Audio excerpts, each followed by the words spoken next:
Hey everybody, welcome to another Star Wars action figure review. Today we're going to be taking a look at yet another Jabba's Palace figure. It's from the 30th anniversary collection. That is this guy. This is Umpass-Stay. As always, we're just going to look at the packaging real quick. Do have a cool flame effect there in the back.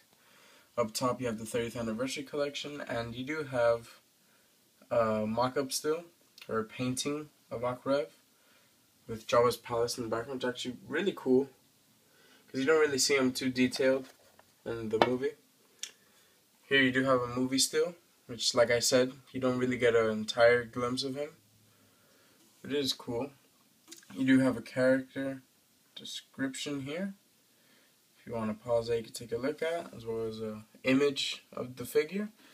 And here you do have his character profile, which you could also take a look at, and some other figures here, which unfortunately I do not own the Rev, which I'm really looking forward to him so I can complete the drum. But yeah, let's just take a look at his accessories. He does come with 30th anniversary coin. You do have a picture of Umpass-Stay here without his headdress. See right there.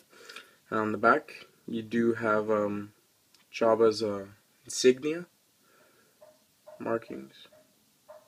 So yeah, that's cool. Speaking of the drum, you do get half of the drum, which you can see right here, which is done very well. As you can see, there's a lot of like scuff marks here to represent, this drum is seen better days, like been beaten quite a bit. Do have great details, great molding. As you can see, it's only half. See various colors of tans, browns. You do have some good sculpting here for the buttons. Paint application wise is good. The bottom, it does have black and gold. Various pipes to give it that impression that it's being held on with something. So this is very cool. As I said, I do want to get Rev and get the other half. So when I do get him, I will be showing you a review of the completed drum. Alright, onto the figure itself. Well, let's just finish his accessories. He does come with this,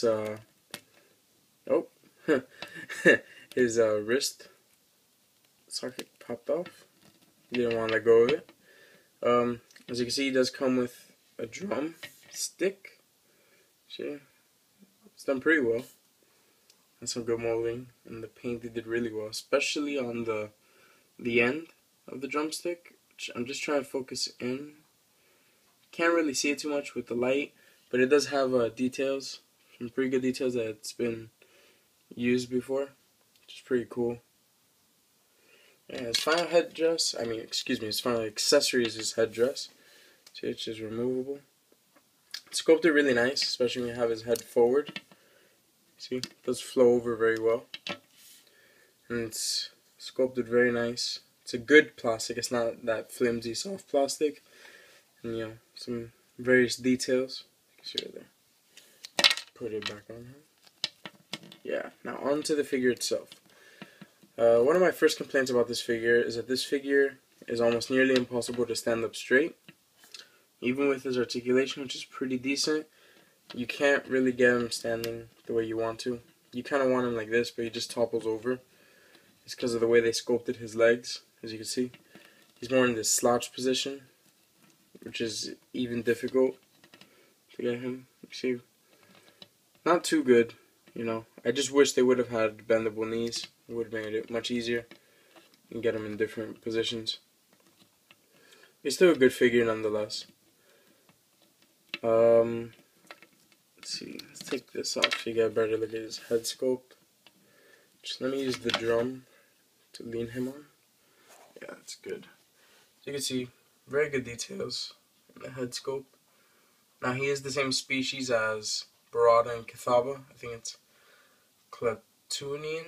I'm not entirely sure, don't quote me on that. But yeah, you have some very cool details. Good paint applications. His eyes are painted in nice. Very well. This type of pauldron is removable.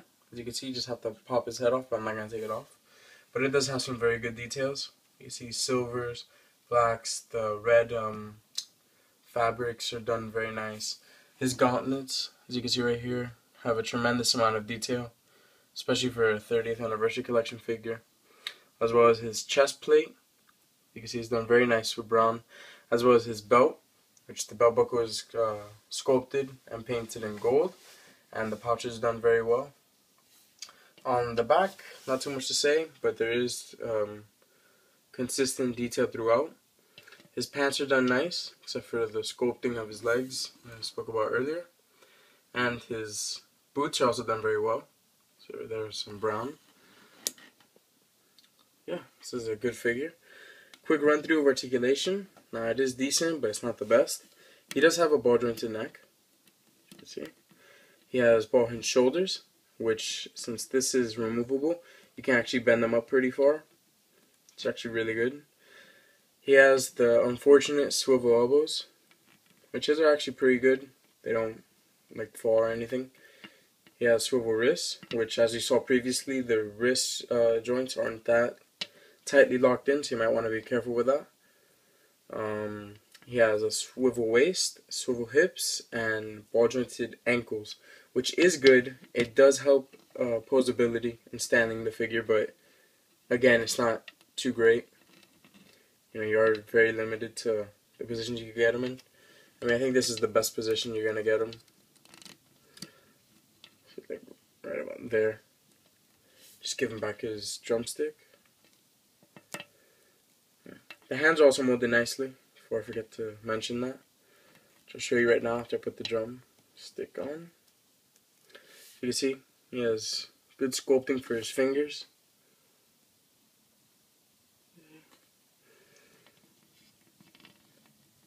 Yep, so just put it here.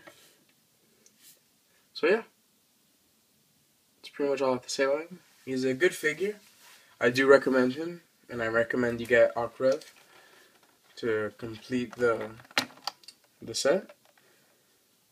So yeah, I hope you found this review helpful. I'll be doing a couple more Jabba's Palace guys soon, so stay tuned.